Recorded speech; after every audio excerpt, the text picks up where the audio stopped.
বিসমিল্লাহির রহমানির রহিম। আসসালামু আলাইকুম। আশা করি আপনারা সবাই ভালো আছেন। আজকে আমি আপনাদেরকে ঈদ স্পেশাল 2 রকমের সেমাইয়ের রেসিপি করে দেখাবো। একটা দেখাবো আমি আপনাদেরকে লাচ্ছা সেমাইয়ের বরফি, এটা খেতে খুবই মজা। আর দেখাবো দুধ আর ডিম দিয়ে ঝরঝরে জর্দা সেমাই রেসিপি। আশা করি এই রেসিপি দুটি আপনাদের খুবই ভালো লাগবে। এখন আমি এখানে আপনাদের লাচ্ছা সেমাইয়ের বরফি রেসিপিটি করে দেখাবো। এখানে আমি লাচ্ছা সেমাই প্রায় 250 গ্রামের লাচ্ছা সেমাই নিয়েছি। সেমাইটা একটু আমি হালকা ভেঙে নিচ্ছি।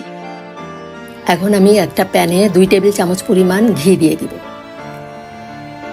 2 টেবিল চামচ পরিমাণ ঘি দিয়ে এর ভিতরে আমি কাজু বাদাম আর কাঠবাদাম কুচি করে কেটে নিয়েছি, সেই বাদামটা দিয়ে দিলাম। বাদামটা দিয়ে আমি হালকা করে ভেজে নিব।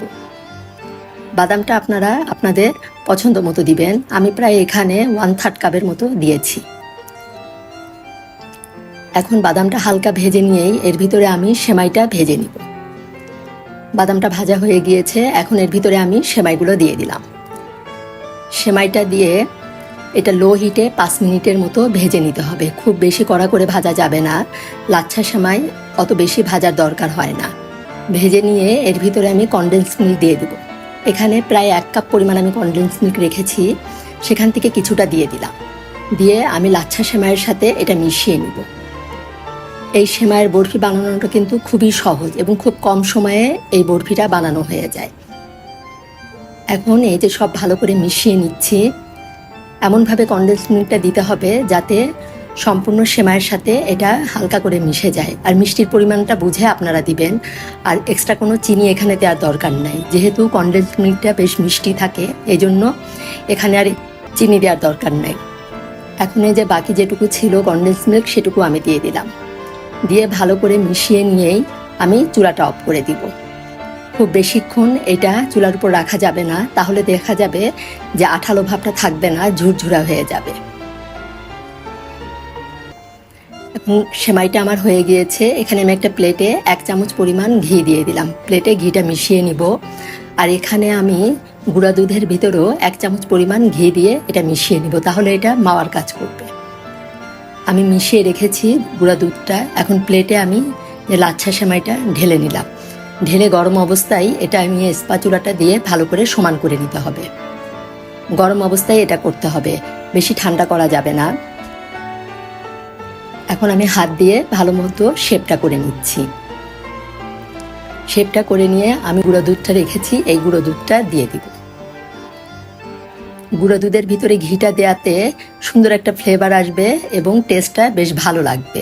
এই জন্য এটা আমি উপরে এভাবে দিয়ে দিলাম। আর বাদাম তো আগেই দিয়েছি, এই জন্য আর উপরে বাদাম দেওয়ার দরকার নেই। আমি এখন বরফি শেপে এই লাচ্ছা সেমাইয়ের বরফিটা কেটে নিচ্ছি। আপনারা আপনাদের পছন্দ মতো শেপ করে কেটে নিতে পারেন। এই লাচ্ছা সেমাইয়ের বরফিটা কিন্তু খেতে খুবই মজা। ছোটরা বড়রা সবাই কিন্তু এটা খুবই পছন্দ করবে, এত মজা হয় এই লাচ্ছা সেমাইয়ের বরফি। হয়ে গেল আমার খুবই মজার লাচ্ছা সেমাইয়ের বরফি। এখন দেখাবো আমি খুবই মজার দুধ আর ডিম দিয়ে ঝরঝরে জর্দা সেমাই রান্না করে। আশা করি রেসিপিটি ভালো লাগবে। এখানে আমি ভাজা সেমাই নিয়ে নিয়েছি, এখানে 100 গ্রামের কম হবে। আর সেমাইটা বেশ চিকন সেমাই। আর এখানে 1 কাপ পরিমাণ দুধ নিয়েছি। আর এখানে কাজু বাদাম 7-8টা, এলাচ আর দারচিনি, আর এখানে 2টা ডিম নিয়েছি আমি। এই ডিমের ভিতরে আমি এই 1 কাপ দুধ দিয়ে দিব। দিয়ে ভালো করে এটা মিশিয়ে নিব। হ্যান্ডউইচ দিয়ে এটা একদম খুব ভালো করে মিশিয়ে নিতে হবে। একদম পুডিং যেভাবে আমরা বানাই সেভাবে মিশ্রণটা করতে হবে। এখন একটা প্যানে আমি 1 টেবিল চামচ পরিমাণ ঘি দিয়ে দিলাম। ঘিটা দিয়ে এর ভিতরে আমি কাজু বাদাম কুচি দিয়ে দিব। কাজু বাদামটা হালকা আমি ভেজে নিব। আর এর ভিতরে আমি দিয়ে দিব 2টা এলাচ আর 2 টুকরা দারচিনি। এটাও আমি একসাথে ভেজে নিব। গরম মশলার সুন্দর একটা, এলাচ আর দারচিনির সুন্দর একটা ফ্লেভার বের হবে। এটা হালকা ভেজে নিয়ে এর ভিতরে আমি সেমাইগুলো ভেজে নিব। সেমাইগুলো কিন্তু ভাজার সেমাই, তারপরেও একটু ভেজে নিলে এটা খেতে বেশি মজা হবে। এই জন্য আমি এই ঘির ভিতরে আর বাদামের সাথে হালকা করে ভেজে নিব। লো হিটে আস্তে আস্তে করে ভাজতে হবে, নাহলে দেখা যাবে সেমাইটা পুড়ে যাবে। যেহেতু অনেক চিকন সেমাই, এই যে কালার চেঞ্জ হয়ে আসছে, বোঝাই যাচ্ছে যে সেমাইটা কিন্তু ভাজা প্রায় আমার হয়ে গিয়েছে। সেমাইটা আমি লো হিটে বেশ কিছুক্ষণ সময় নিয়েই কিন্তু ভেজেছি। এখন এর ভিতরে আমি যে দুধ আর ডিমের মিশ্রণটা রেখেছিলাম সেই মিশ্রণটা দিয়ে দিব। দিয়েই আমি এটা নেড়ে নিব। ভালো করে মিশিয়ে নিব, যাতে ভালো করে সব একসাথে মিশে যায়। এভাবে ভালো করে মিশিয়ে নিতে হবে। এর ভিতরে আমি দিয়ে দিব 4 টেবিল চামচ পরিমাণ চিনি। আপনারা যেমন মিষ্টি পছন্দ করেন সেই অনুযায়ী মিষ্টিটা দিবেন।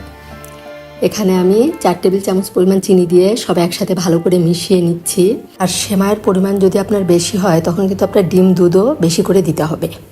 এর ভিতরে দিয়ে দিব আমি খুবই সামান্য 1 চিমটি পরিমাণ লবণ দিয়ে দিব। এতে করে যে মিষ্টির ব্যালেন্সটা কিন্তু বেশ সুন্দর হয়, এই জন্য লবণটা আমি দিয়ে দিলাম। দিয়ে এখন ভালো করে সব মিশিয়ে নিব।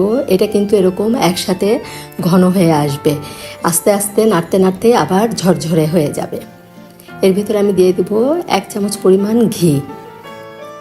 ঘিটা দিলে এটা ভাজাটা সুন্দর হবে। এখন এভাবে আস্তে আস্তে করে মিডিয়াম টু লো হিটে এভাবে ভেজে নিতে হবে, তাহলে দেখা যাবে যে এটা একদম ঝুরঝুরে হয়ে যাবে। এভাবে একটু দলা দলা হয়ে আছে, কিন্তু এটা কিন্তু আস্তে আস্তে সম্পূর্ণ ঝুরঝুরা হয়ে যাবে। এই সেমাইটা খেতে কিন্তু খুবই মজা। আর এখন এখানে আমি দিয়ে দিলাম 1 টেবিল চামচ পরিমাণ গুঁড়া দুধ। এতে এই জর্দা সেমাইয়ের টেস্টটা আরও বেশি মজা হবে খেতে, এই জন্য আমি এই গুঁড়া দুধটা দিয়ে দিলাম। আর এই সেমাইতে কিন্তু কোনো ডিমের গন্ধ পাওয়া যাবে না, যে গুঁড়া দুধ আর ঘি দেওয়াতে কোনো ডিমের গন্ধ এখানে থাকবে না। লাস্টে নামানোর আগে আমি আরও 1/2 চামচ পরিমাণ ঘি দিয়ে দিলাম। ঘিটা দিয়ে এখন 2-3 মিনিটের মতো একটু নেড়ে নিয়ে আমি চুলাটা অফ করে দিব। জর্দা সেমাইটা একদম খুবই সুন্দর ঝরঝরে হয়েছে, ডিম দুধ সবই কিন্তু একদম সেমাইয়ের সাথে মিশে গিয়েছে। যে হয়ে গেল আমার ডিম দুধ দিয়ে ঝরঝরে জর্দা সেমাই। এই সেমাইয়ের রেসিপি দুটি যদি আপনাদের ভালো লাগে, অবশ্যই আপনারা আমার পাশে থেকে আমাকে এগিয়ে যেতে সহযোগিতা করবেন। অবশ্যই আপনারা একবার এভাবে বানিয়ে খাবেন। ধন্যবাদ সবাইকে, সবাই ভালো থাকবেন। আল্লাহ হাফেজ।